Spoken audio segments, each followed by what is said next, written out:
Hi, I'm Andrea Waddell. I hope you're doing okay out there. It continues to be crazy. If we haven't met before, hello, I'm glad you're here. I'm Andrea Waddell. I'm an artist. I've been painting for 30 years.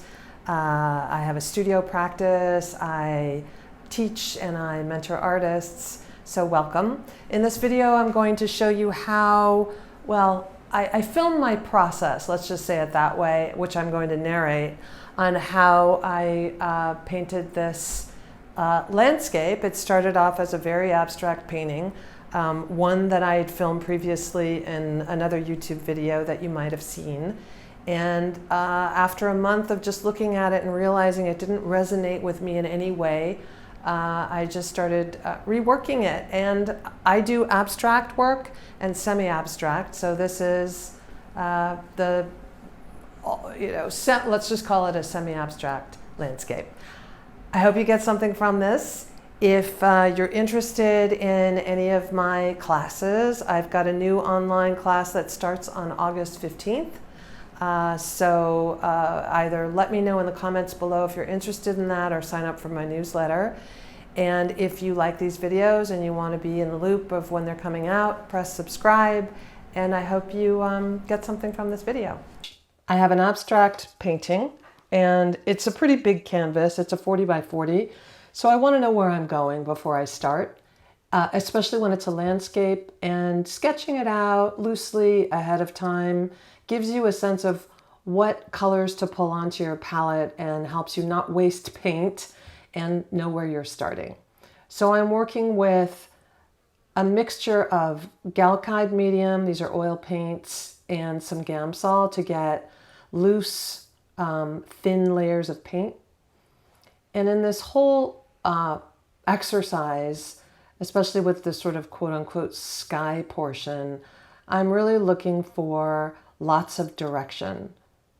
I'm letting my brush go all over the place so that I'll get that interesting rhythm going in the sky, in the layers that'll come on afterwards. So there are lots and lots of thin coats of paint here.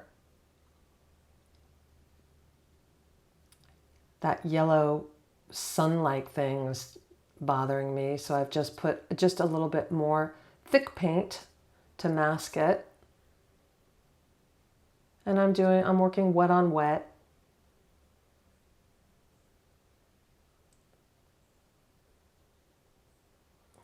Pulling in some loose lines. This is sped up quite a bit. I don't paint this fast. Getting in some values. So again, I'm following my sketch here. I'm using phthalo blue and green. This is semi-transparent, but now as opposed to the sky, this is a lot thicker. So my ratio of Galkide to paint is different. Coming in with a cadmium green light here. And this was a previous abstract. I did a YouTube video on it and I sat with it for quite a while and really realized that it was such a demo piece that it really had nothing to do with anything that made sense for me in terms of the types of subject matter that I like to paint. So I'm just painting over it. There are lots of purples underneath, and I'm going in with some greens. So I've got some fairly thick opaque paint. And I'm moving all over the place. This is all wet on wet. And thin coats of paint for that skyline there with some cerulean blue. Now I'm using some cold wax that you can use when you want to get some texture for that green bit that I just put in there. It doesn't look like anything here yet. I mean, this is a point, if you're working on the painting, you could get scared and go, this is hideous, the colors are awful. But you just keep working it. This is why it's helpful sometimes to start with a sketch so you don't scare yourself. You have to be really comfortable with just taking risks, especially with big canvases. I've got a lot of questions about that. Came up in some of the classes that I was teaching. Now I'm pulling the paint downwards, and this isn't anything that's actually going to work in the end. As I will find out, it looks pretty terrible, but I don't know that yet. I'm just, again, working with that sketch. And now you can see the way I'm holding my brush. I'm really holding it at the end of the brush so I don't control it as much. And when you're trying to get organic lines, especially when you're working on an abstract or things that are represent nature or reflect how you feel about nature, holding your brush really loosely like that takes your ability to control the stroke away. And doing that will get you lines that are more alive and more organic. And you can't really see this with what I'm doing here, but since I am working wet on wet, not that it makes any difference actually, but what I'm doing here is I'm barely touching the canvas with my paint. And that is something to practice and play with, especially when you're working in these kinds of organic landscape or semi-landscapes, is varying your brush strokes.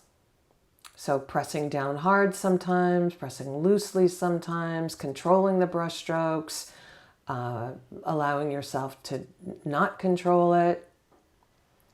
So I'm painting in some blue here. I'm thinking, oh, maybe this might be a little lake or something. That too will wind up getting deleted, but I don't know that yet. I'm just playing around.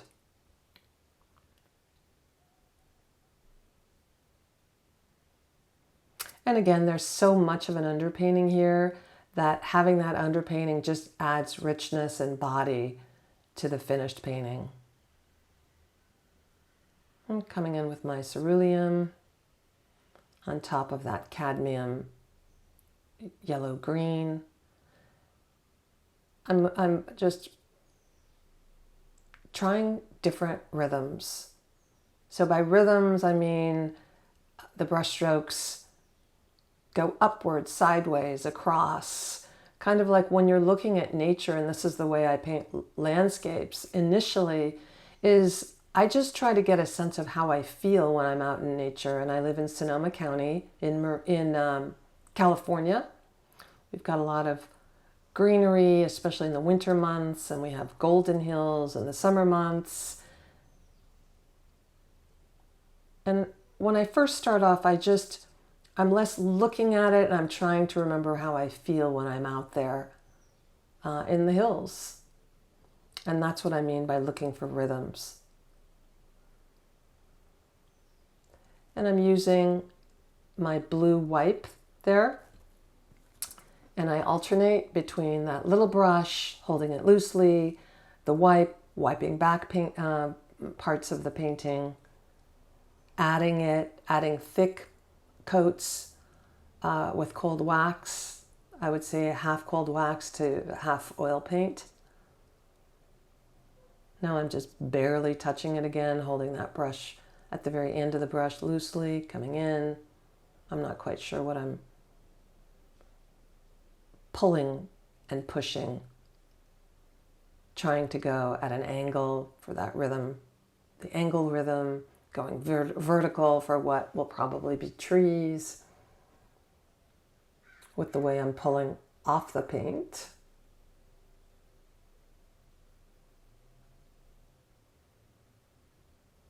There's a real meditation quality when you're working. And when you're working in landscapes, I just find that's hyped up even more. That's sort of an old technique. I believe Turner did that. That was really, how do I feel when I'm looking at a landscape? And then you're trying to contact that internal feeling, and that's what gives you some freedom to express it the way you want to. I'm trying to get that line. The horizon line was a little too sharp, so I've come in with my wipe there. I'm trying to soften that.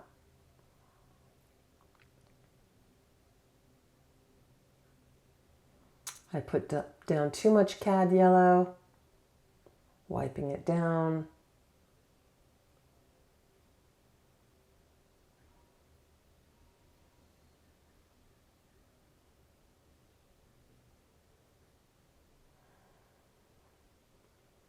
Standing back, looking at it, looking at pieces of it. And what I'm doing here, just wiping back some of that sky is really going to be an interesting effect in the completed painting, because I'll have all of those underpaintings and interesting brush strokes, and some of the paint is pulled back. I'll get a very lively looking sky as an end result. I'll barely touch that. I have mixed my brown so that it harmonizes with the other colors by using, I believe that I used the blue, the phthalo blue, some orange, and just work that up until I got a brown. You can also use a burnt umber. It's kind of a reddish brown. I won't wind up using a whole lot of this part, because I'll get to the end of this and just go, well, that first sketch didn't give me anything, really. It gave me a starting place, and then I'll go ahead and I'll make a far more detailed sketch in my next sequences to get to the final painting.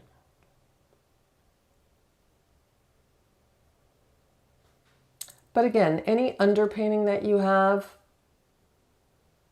it always serves the end result. I learned that from my teacher. It doesn't really matter how many coats you put on. If you're building it up loosely using thin coats of paint, it's just going to make it richer. Okay, so now I've got my new sketch that's far more detailed. I didn't like that horizon line. It was too close to the center line. That was something that really bothered me about that first level painting. So I brought it much higher up, and I didn't like how flat it all looked. So I'm trying to bring in some dimensions, some volume, a sense of perspective where things are being, receding into the background, pulling into the foreground. So I'm going to be working on that in this next section. And I'm working from a sketch. Originally, it was a photograph I took when I was out on one of my walks. I loose sketched it, and I sometimes sketch on my iPad. I use a fantastic program called Procreate, and it allows you to paint with quite a lot of nuance onto your screen. So I'm just building this up little by little, piece by piece, getting more into the details. The same techniques. The previous layer had dried completely, so I let it dry. So now I'm working wet on dry. And this was about an 8-hour session in the studio of really going into the details. So I'm just showing a piece of it here. And my point is, in my previous videos, you've really seen me work very spontaneously. And sometimes I do, and sometimes I don't.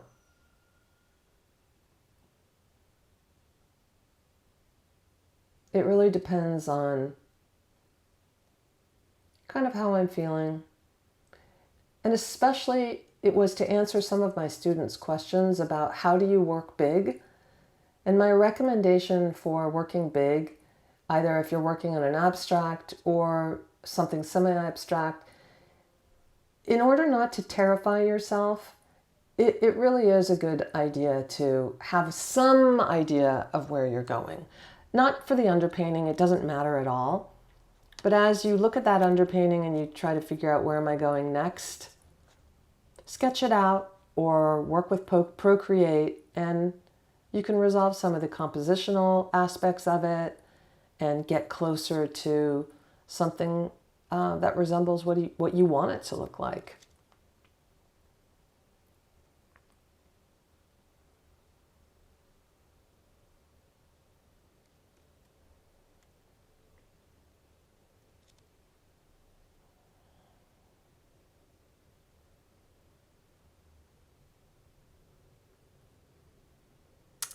So little by little, I worked at it and worked at it with all of those little details from that sketch that I made and got to this end result.